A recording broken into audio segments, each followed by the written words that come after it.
Yo lo que creo es que si bien la intención fue buena, esto nos está empezando a sumar mucha, digamos, falta de previsión a conflictos laborales. La curva de aprendizaje a veces de las personas a los 3 meses es difícil de medir, o la exigencia que uno ponía, ¿no? En los 3 meses. Con la ley bases, específicamente lo que se regula es que la empresa prestadora de servicios o la empresa tercerizada de servicios va a ser el único empleador. De los puntos más polémicos de la ley siempre fue el tema de la reversibilidad en cuanto al teletrabajo. El líder mismo te dice, yo necesito ver al equipo. De que uno cuando entra en un trabajo tiene un montón de expectativas, de cuestiones que quiere cumplir, y esa incertidumbre mientras uno está en periodo de prueba la tiene. Es entender que somos aliados, ¿no? O sea, que Recursos Humanos, o sea, y el asesor legal, o sea, son aliados estratégicos, ¿sí? Buenas tardes, buenos días, buenas noches, dependiendo de la hora en la que nos estén escuchando. Bienvenidos a este nuevo episodio de Talent Talks, un espacio para escuchar talentos y potenciar sus negocios. Hoy tenemos una charla más que interesante junto a Paola Tripicchio, mi compañera de hace ya muchos años de trabajo, y a Germán Pérsico, abogado laboral especializado en el mundo empresarial. Con Germán vamos a repasar los cambios que hubo en el último tiempo en el mercado laboral a partir de la sanción de la ley bases, y cómo ya un año después de este momento ha impactado en el mundo laboral. Bienvenido Germán, bienvenida Paola. Hola, buenas tardes. ¿Cómo están? ¿Cómo los trata el día de hoy? Bueno, yo muy bien, estoy contento porque me hayan citado a hacer esta conversación y bueno, esperemos que sea útil y entretenida, las dos cosas. Confiamos en que así será. ¿Vos, Pau, cómo estás? Igual, la verdad es que creo que es un tema súper interesante, o sea, muy, muy actual también, o sea, y con muchas preguntas que surgen en muchos ámbitos, ¿no? O sea, que creo que eso también está bueno.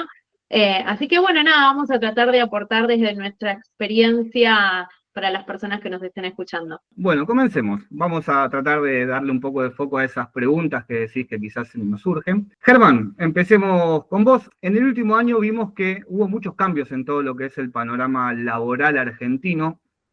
Pongamos en contexto, si nos querés contar un poquito cómo surge esto, de dónde surgen estos cambios. Recién mencioné que se trató de la ley bases.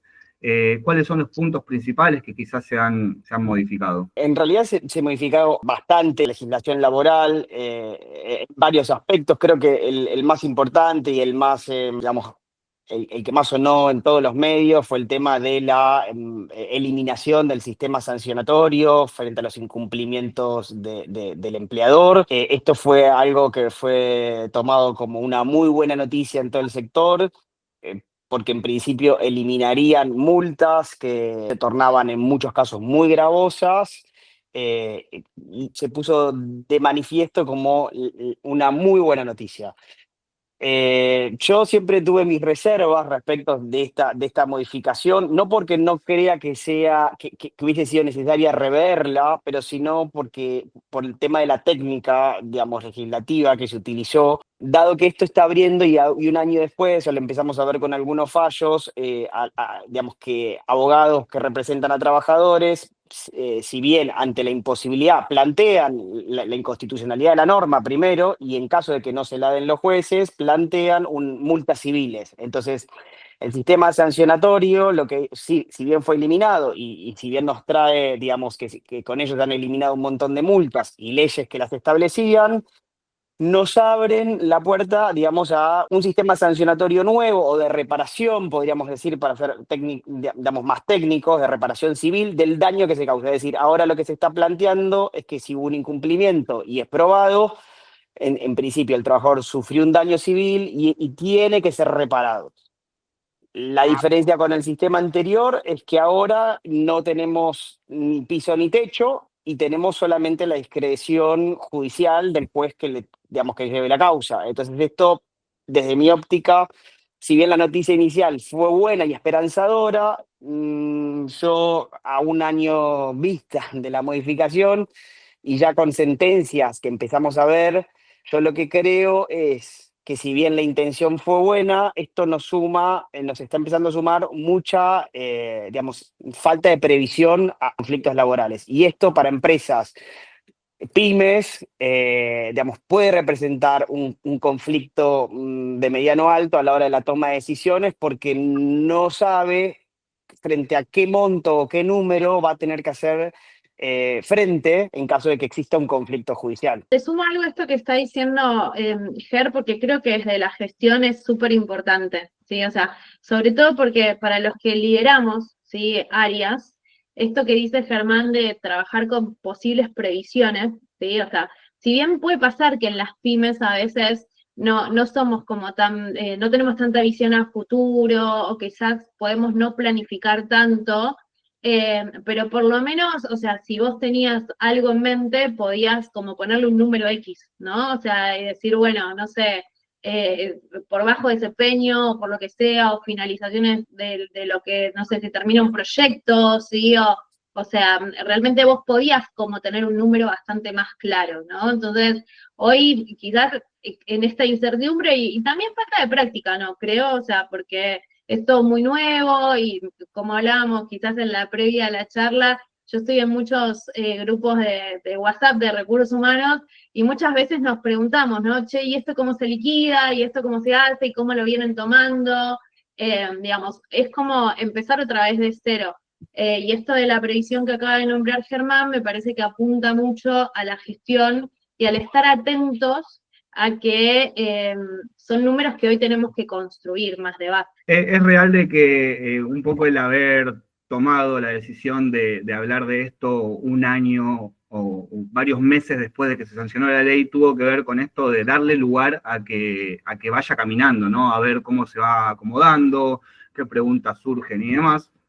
Pero tomando de disparador esto que mencionan, de quizás lo difícil que es hacer una previsión con respecto a algunos temas, sí ha habido una modificación que escuché que le permite aportar un poco más de planificación a las pymes, que tiene que ver con los cambios que hubo en el periodo de prueba, ¿sí?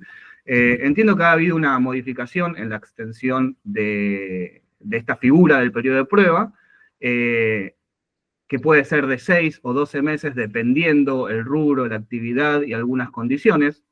¿Me podrías contar un poco, Germán, de qué se trata? Sí, bueno, esto es tal cual, es otro de las noticias que resonaron de la modificación de la ley bases y es justamente esto, se pasó del instituto del periodo de prueba, si bien sigue siendo el mismo en el sentido de que el instituto y el espíritu no se cambió, lo que se modifica específicamente es la longitud y para quién, ¿no? Porque establece diferentes actores. O sea, el periodo de prueba para todo el mundo ahora pasa a ser de 6 meses, de 3 a 6 se llega, o sea, se duplica. Esto, supongo, ahora Paola nos va a contar, que esto aporta una gran utilidad y una mayor previsión, como vos también decías, Ignacio, para poder conocer más el desempeño del trabajador, que por ahí 3 veces a veces yo creo que queda un poco corto, dependiendo también para qué puestos, para los puestos más calificados, por ahí 3 meses era bastante poco. La ley ahora prevé la posibilidad, pero todavía no, o por lo menos yo no lo conozco en muchos convenios colectivos, no en los principales, por ahí hay alguno muy chiquito que lo haya implementado, o yo no lo conozco, de nuevo digo, pero de los principales no, prevé la posibilidad de extender el periodo de prueba a 8 meses para todos los empleadores que tienen entre 6 empleados y 100 empleados, o como bien decías vos, Ignacio, de 12 meses para las empresas muy pymes que tienen hasta 5 empleados muy chiquitas, entonces le dan la posibilidad de tener un periodo de prueba de 12 meses. Pero de momento lo que nos tiene que quedar, me parece, y para no confundir, es que el periodo de prueba se pasó de 3 a 6 meses para todo el mundo, que existe la posibilidad de que los convenios lo vuelvan a ampliar más, dependiendo para qué empleador, pero de momento eso no está en la práctica. Eso yo creo que es lo principal del instituto del periodo de prueba que se modificó. Un poco también en el debate y escuchando colegas, ¿no? O sea, hoy les contaba que fui a un congreso a la mañana, ¿no? Y en esto de generar buen networking y escuchar, digamos, diferentes posturas, la verdad que desde la gestión, o sea, por lo menos, o sea, desde mi visión, es positivo, ¿sí? O sea, que podamos tener más tiempo, o sea, la curva de aprendizaje a veces de las personas a los 3 meses es difícil de medir, o la exigencia que uno ponía, ¿no? En los 3 meses, porque tenías que decir, bueno, sí o sí tiene que llegar antes de los 2 meses al resultado que esperamos, porque te jugabas un poco, digamos, el último mes, y si a la persona le iba bien en el último mes, tenía solo ese mes, ¿no? Con el resultado que se esperaba para la posición. Hoy quizás la curva de aprendizaje, o sea, viene más en campana de Gauss, ¿no? Entonces nos permite medir, o sea, mejor, establecer objetivos, por lo menos para mí, o sea, más atractivos también para el trabajador, ¿no? O sea, porque creo que la atención es diferente. Pero por otro lado, y acá cuando me pongo reflexiva, ¿no? Perdón que muestre las dos campanas, ¿no? Pero por otro lado también, o sea, nos pasa que tenemos que estar como muy atentos a la retención, ¿sí? O sea, porque cuando hay incertidumbre y aparece algo que te da menos incertidumbre y que quizás ese trabajador realmente es el trabajador que vos necesitas, ¿no? Entonces digo, hay un montón de cosas que tienen que ir de la mano en esta extensión del periodo de prueba, porque hablamos de la gestión, ¿no? Del talento, y hablamos de personas que realmente muchas veces buscan desarrollarse y que tenemos que prestar atención a eso, ¿sí? A lo que necesitamos. Siempre digo en la facultad a mis alumnos, les quemo la cabeza con esto, que las personas adecuadas en los puestos adecuados, ¿sí? Siempre tienen mejores resultados. Y encima, si lo acompañamos con una capacitación acorde, ¿no? O sea, con seguimiento acorde y con resultados que realmente sean alcanzables, obviamente siempre va a ser más positivo. O sea, así que creo que están como estas dos patas que tienen que alinearse para que funcione bien. Coincido y creo que esta segunda pata que mencionás es más que importante porque uno lo puede pasar por alto también, ¿no? El hecho de, desde el punto de vista de la empresa, de estar quizás en la tranquilidad de que tenés 6, 8, 12 meses para tomar una decisión, pero por el otro lado es real de que uno cuando entra en un trabajo tiene un montón de expectativas, de cuestiones que quiere cumplir, y esa incertidumbre mientras uno está en periodo de prueba la tiene, ¿no? Entonces, esto que mencionás, ¿no? De decir quizás en un momento decir, este es el trabajo ideal, el trabajador ideal, o la persona que quiero potenciar en esta posición, lo capacito, le doy una señal de que todo viene bien, le doy un feedback, algo totalmente importante, ¿no? A la hora de transmitir tranquilidad en este proceso. Pero bueno, nada. Mira, y te sumo esto último por lo que vos acabas de decir, perdón, se me vino así, o sea, fíjate que tiene que ver mucho con la metodología de trabajo, ¿no? O sea, mismo que nosotros manejamos con nuestros clientes de las devoluciones en el periodo de prueba, ¿no? O sea, que es importante que la gente sepa cómo viene, ¿sí? O sea, si viene encaminada, qué tiene que mejorar, ¿no? O sea, en qué no le está dando, ¿sí? Si yo tengo que reforzar algo como empleador, digamos, y digo esto y cierro, o sea, la realidad es que la gente no pase el periodo de prueba, no siempre es culpa de la persona, ¿no? O sea, yo siempre digo, esto es una relación, es un ida y vuelta, y está bueno prestar atención a ambas partes. Bueno, vamos a pasar a otro punto que también he escuchado y a mí particularmente me generó un montón de preguntas y decir, ok, ¿cómo es esto? Que tiene que ver con la exclusión de algunas figuras de lo que es el contrato de trabajo, ¿no? La ley de contrato de trabajo. Escuché por ahí que hoy en día elegirse incorporar a una persona como colaborador dentro de tu estructura, de tu nómina, o como un trabajador independiente. ¿De qué se trata esto, realmente? Bueno, te cuento. Ignacio, antes de contestar esta pregunta, quería aclararte algo que me parece que habíamos hablado cuando estábamos diseñando un poco esta conversación, que era algo que les traía como inquietud a todo el mundo PYME, el tema del preaviso en el periodo de prueba y nos lo saltamos. Y es que esto no se, cuando yo digo que no se modificó el instituto, esto no se modificó y sigue siendo tal cual como era en la versión anterior, que hay una obligación de preavisar 15 días antes de que finalice el periodo de prueba, digamos, esto para no abonar el preaviso, digamos, la parte que omite preavisar, es decir, de avisar que en 15 días ya no va a continuar el contrato de trabajo, tiene que pagar en periodo de prueba 15 días. Si quisiera no abonarlo, debería pero avisarlo 15 días antes. Eso me parece que es importante remarcar que eso no se modificó y que sigue exactamente igual, y sobre todo porque ahora con un año puede pasar de que los departamentos de recursos humanos se olviden de cuándo ingresó, digamos, ya la fecha es un año atrás, entonces, bueno, si no lo tienen agendado prolijamente cada uno de los ingresos, cuando se le vence el periodo de prueba, 15 días antes, un año después, probablemente se olviden, y esto por ahí es importante tenerlo presente. Nada, quería hacer ese aviso porque me parece que es importante y que era algo que traía inquietud. Respecto de la otra pregunta que haces, y la posibilidad que trajo la ley bases en su modificación y la posibilidad, entiendo que te referís específicamente, Ignacio, al tema del trabajador con colaboradores. Correcto. Sí, bueno, que comúnmente es conocida o se escucha nombrar en diferentes medios, como el monotributista que tiene colaboradores.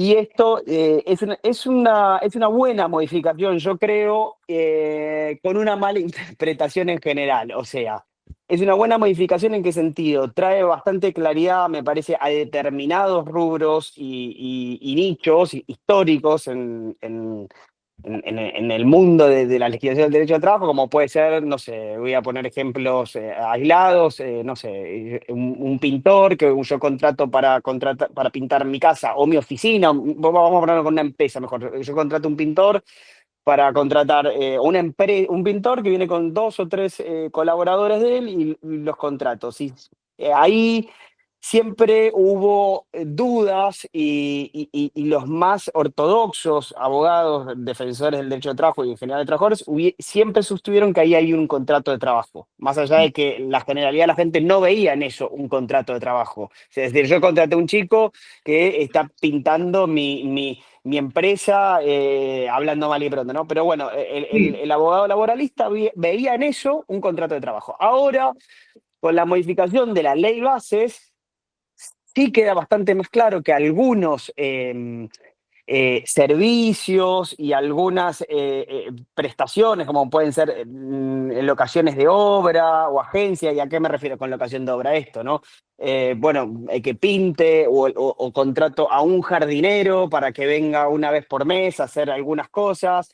Eh, bueno, en ese caso, digamos, no haya duda de que no hay, o no, no es que no haya duda, pero de movida no se aplica ante el planteo, digamos, la ley de contrato de trabajo. En principio habría que plantear y revisar específicamente el caso si hay o no contrato de trabajo. Y esto porque hay que explicar un poco más, y vayamos de nuevo a los ejemplos.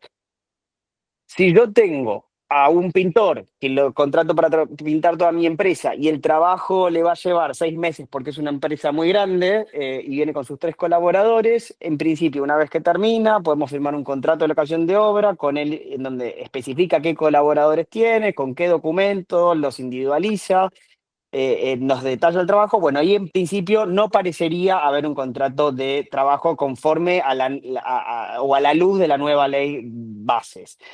Ahora, ojo con esto, cuando yo digo ojo con esto es porque muchas empresas están diciendo, bueno, no sé, yo tengo un community manager, por ejemplo, y yo lo pongo a prestar, lo contrato como monotributista, y me factura solo a mí. Viene de 8 a 17 horas todos los días de la empresa. Hay supervisión técnica, hay dependencia de que yo le marco el ritmo y las cosas, y le voy diciendo qué me gusta, qué no me gusta, qué tiene que hacer, qué no tiene que hacer.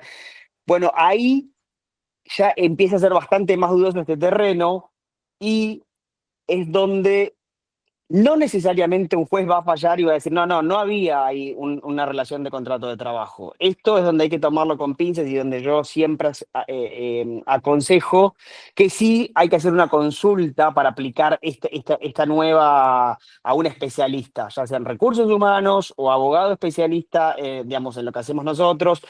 Digamos, que sea una persona que nos diga si efectivamente esa tarea y la forma en que se va a prestar puede ser un monotributista con sus colaboradores, o más bien corre bastante riesgo en que eso el día de mañana pueda llegar a ser interpretado como un fraude a la ley y, digamos, una relación de trabajo encubierto. No sé si queda más o menos claro, Ignacio. a mí me quedó claro, Pau. Sí, yo quería hacer dos preguntas, ¿sí? Nosotros desde la práctica, generalmente cuando, tomando este mismo ejemplo que vos mencionabas, Ger, de el pintor, ¿no? Que viene a la empresa y que viene con su equipo y demás. Desde esa práctica, si yo fuera quien lidera esa gestión, yo te diría, bueno, tráeme una cláusula de no repetición, ¿sí? O sea, voy a aclarar esto que quizás las personas que nos estén escuchando no saben qué es una cláusula de no repetición, que es esta cláusula, ¿no? Del RT, del trabajo, digamos, del quien va a hacer el trabajo, o sea, que a el nombre de la empresa, ¿no? Diciendo que la empresa no se responsabiliza por lo que le suceda, sino que lo hace su empleador directo. ¿Sí? Digo, dentro de esta modalidad donde es un trabajador que va a hacer un trabajo específico, o sea, ¿eso conviene seguir teniéndolo de esa manera?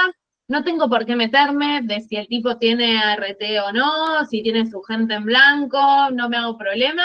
¿Me puede traer algún rebote, algún litigio a mí, que si le pasa algo a alguno de los colaboradores que viven con él?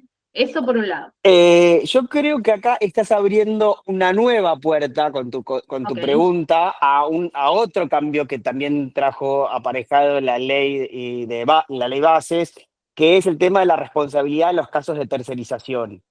Ok. Que no es el mismo ejemplo que yo estaba diciendo antes.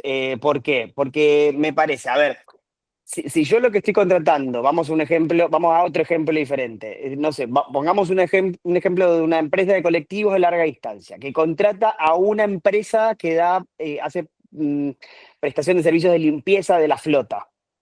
Entonces ahí, digamos, hasta antes de la ley, judicialmente dependía mucho en qué juzgado caiga, pero mayoritariamente la interpretación era que si yo como empresa de colectivos me iba a defender diciendo, mira, yo contraté a una empresa que me presta este servicio porque mi objeto social no es limpiar colectivos, mi objeto social es transportar pasajeros. Pero la interpretación judicial era bastante lineal y decía, sí, tu objeto social es transportar pasajeros, pero no te permite hacerlo digamos, sin determinadas pautas de higiene mínimas, con lo cual eso sí está intrínseco en tu objeto social y por tanto el trabajador de la empresa de limpieza es un trabajador directo tuyo.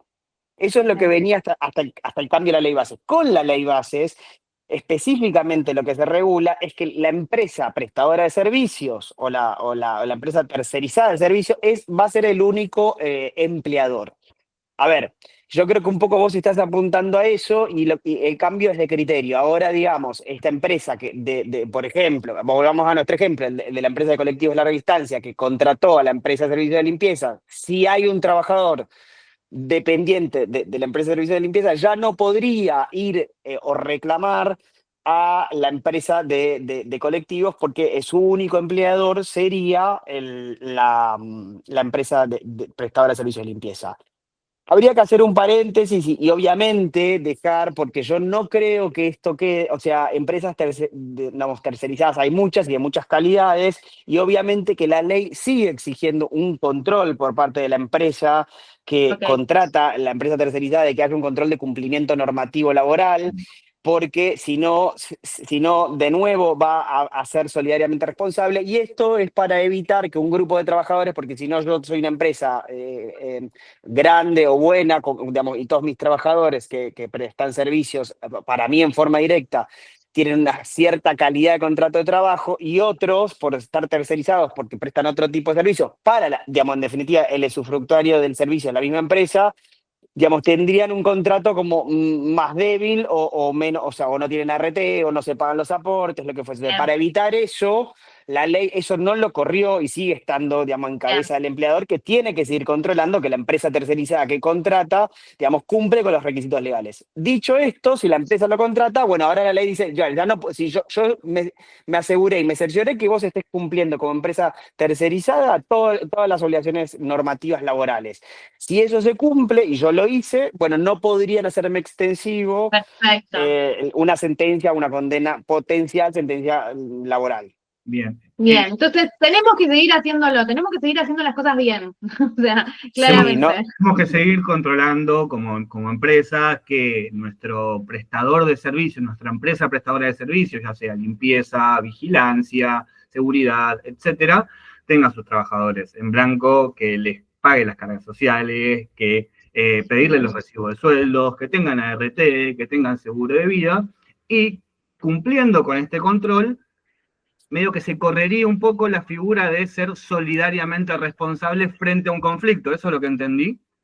Sí, correcto, Ignacio. O sea, lo que pasa es que las empresas usuarias de este servicio solo serían solidariamente responsables por las obligaciones devengadas e incumplidas, tendríamos que decir, dentro del periodo que le prestaban servicio a la empresa. Perfecto. Bien. Sí, entonces por eso digamos esto que Paola dice, no nos podemos relajar, no, es una herramienta más, es un cambio de enfoque en lo que venía, es un lineamiento, claro, sobre todo para el Poder Judicial, digamos, a la hora de sacar sentencias, pero esto no es un dispendio para la empresa que consume el servicio de empresa tercerizada, sino que tiene que seguir con la atención puesta en que las normativas laborales se estén cumpliendo. Y lo otro, último, prometo que es lo último, sí, o sea, lo otro que quería sumar es que en esto que vos nombrabas antes, que pusiste el ejemplo, ¿no? Del community manager que va, que cumple un horario, ¿no? O sea, que me factura todos los meses, o sea, nada, que está ahí, que tiene indicaciones mías y demás. No nos olvidemos también, porque muchas veces nos pasa, sí, o sea, y en estas desprolijidades y en el cómo hacemos las cosas, que lo incorporamos al fichero, ¿no? Y la persona está fichando en su horario fijo, ¿sí? O firma la planillita de entrada y salida. Entonces, eso claramente es contradictorio y demuestra que la relación laboral es una relación laboral, ¿no? Entonces, digo, hay como desprolijidades que muchas veces suceden, que es prestar atención, vuelvo al punto, a hacer las cosas bien, ¿no? O sea, y que a veces digo, creo que a vos también te pasa, Ger, a veces en las empresas el de recursos humanos suele ser el hincha, el policía malo, ¿no? El que te dice, no, esto no lo podemos hacer, o esto lo deberíamos hacer de tal manera o de tal otra, y comunicarlo, ¿sí? Para que todo el mundo lo sepa. A veces en el apuro hacemos las cosas como nos salen o como nos parecen, y claramente cometemos errores que podemos evitar, ¿sí? Entonces, son como alertas para llamar la atención. Sí, yo creo, Pau, que en esto que decís, o sea, no hay que confundir en estos dos herramientas que nos da la ley bases, el colaborador, el trabajador o colaborador monotributista, con el tema de son dos cosas muy diferentes, aunque pueden sonar parecidas. Una es cuando una empresa contrata a otra empresa que presta el servicio, y otra es cuando una empresa contrata a una persona que pueden tener sus colaboradores o a esa persona en forma personal y única. Acá me parece que sería por ahí útil traer a colación qué elementos o caracteres tiene que tener la relación de trabajo o la relación, no digamos de trabajo, como para que se convierta en una relación de trabajo y que deje de ser un monotributista o un profesional o un colaborador. Creo que lo principal es la subordinación técnica o dependencia que se le llama, y esto es que técnicamente no pueda tomar decisiones. Una cosa es que yo contrate a un arquitecto para que me dirija una obra de mi empresa, por una ampliación, lo que sea. El arquitecto tiene independencia técnica porque él es el que sabe, el que tiene el know-how.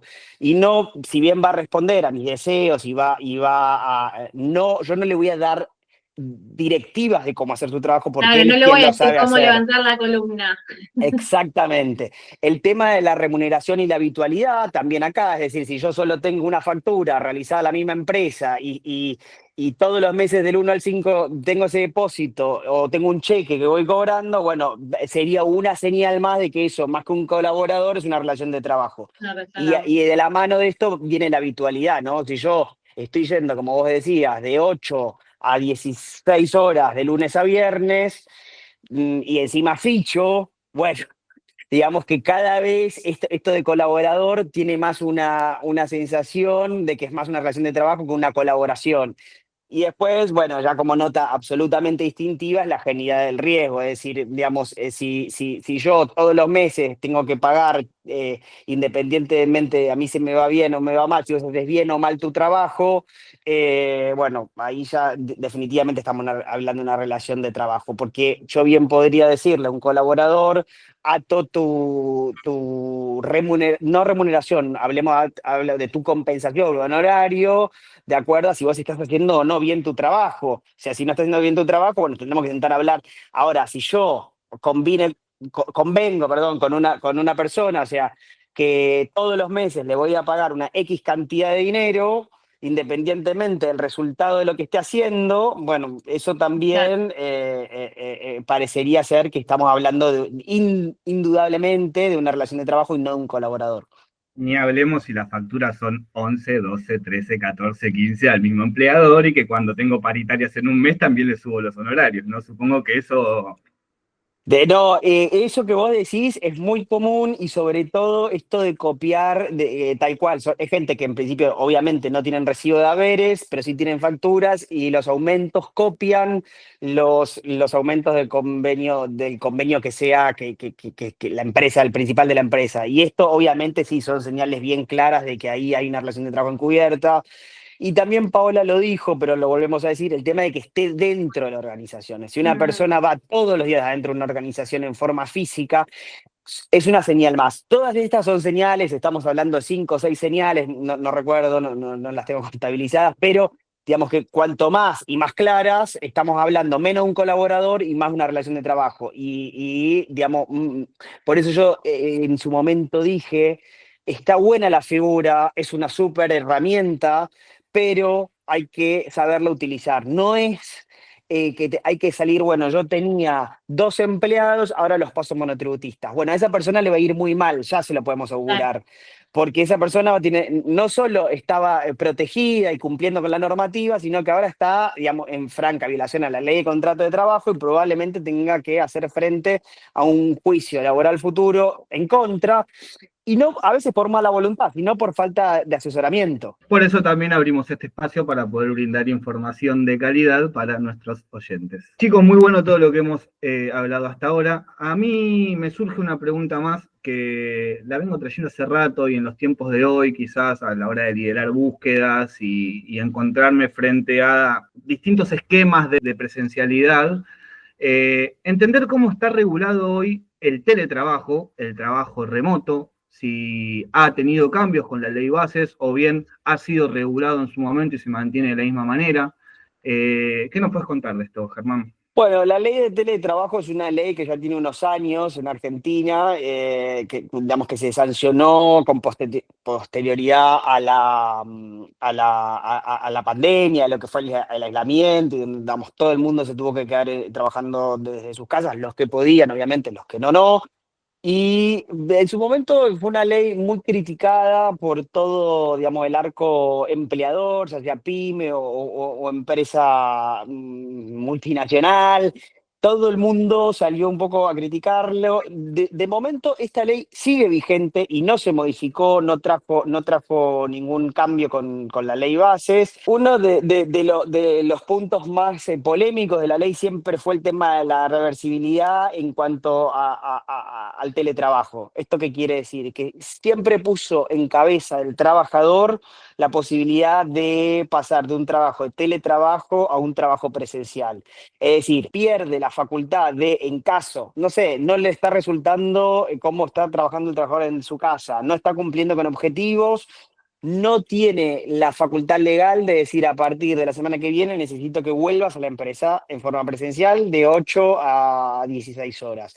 Porque esto no está previsto de esa manera. O sea, eso es una decisión en cabeza del trabajador. Y que también se ve al revés. Es decir, el trabajador bien podría decir, yo a partir del lunes vuelvo, y el empleador que achicó, esto pasó mucho también post pandemia, que hay gente que achicaron las instalaciones porque la gran mayoría del staff está en forma remota, y el empleado con esta ley tiene la facultad de decir, bueno, yo a partir del lunes vuelvo, y por ahí el empleador no tiene ni computadora, ni espacio físico, ni silla, bueno, todo un tema que también fue muy criticado y que no se modificó. Esto sigue de momento 100% vigente. Hay algunas herramientas que usan las empresas que yo conozco y que intentamos de alguna manera morigerar esto, pero de resultado incierto, si fuese sometido a revisión judicial, para ser absolutamente honesto. Esto es decir, bueno, lo ponemos como premio y no como un contrato de teletrabajo, sino atado a resultados, y lo estipulamos por escrito de antemano. Pero la verdad es que estos son, yo lo llamo como salvavidas o salvaguardas a una ley que no lo prevé de esta manera y que lo que trajo en su momento fue mucho incertidumbre y la verdad es que creo que lejos de incentivar el teletrabajo, en su momento trajo temor y desincentivó bastante el tema del teletrabajo. Unos años después, lo que está pasando y lo que vemos en la práctica, por ahí ahora Paola nos lo puede decir mejor o más acadamente desde su visión, yo creo que hay una tendencia y por eso también esto, que yo estoy hablando como gran crítica que hubo en su momento, perdió un poco de vigencia porque las empresas, según lo que yo estoy viendo, la gran mayoría están volviendo a la presencialidad absoluta y le están dando como un premio de un día a la semana, como mucho dos, no sé. Es lo que yo veo y por eso creo que esta discusión, este tópico perdió un poco de fuerza o vigencia en el mundo laboral. Sí, está muy bueno lo que planteas, Ger, y hay como un montón de campanas, ¿no? En el mercado en relación a esto, porque, digamos, yo también que me muevo en muchos ámbitos, eh, y también pasa, ¿no? O sea, que la gente, hay gente que le encanta trabajar desde su casa, hay gente que le gusta mucho lo híbrido y hay gente que le encanta lo presencial, ¿no? Entonces, nada, hay como diferentes campanas, pero sí es real y esto un poco yo soy bastante crítica de las redes sociales, Ignacio lo sabe, a veces me enojo mucho con las cosas que suben, ¿sí? Pero también hay como una tendencia, ¿no? De promocionar de alguna manera, ¿sí? Que el trabajo remoto está, digamos, súper instaurado y estamos todos súper contentos, cuando la realidad del mercado es que muchas empresas han vuelto a la presencialidad, ¿no? O sea, mismo de trabajar con líderes, o sea, el líder mismo te dice, yo necesito ver al equipo, ¿no? Muchas veces. Y eso no implica que lo tenga que ver todos los días, ¿no? El sistema híbrido sabemos que ganó mucho lugar en el mercado, sabemos que motiva mucho, ¿sí? Y nos dimos cuenta que hay en mercados que funcionan súper bien. Es como yo le digo a mis alumnos en la facultad, ¿sí? O sea, es el depende acá, o sea, realmente aplica 100%.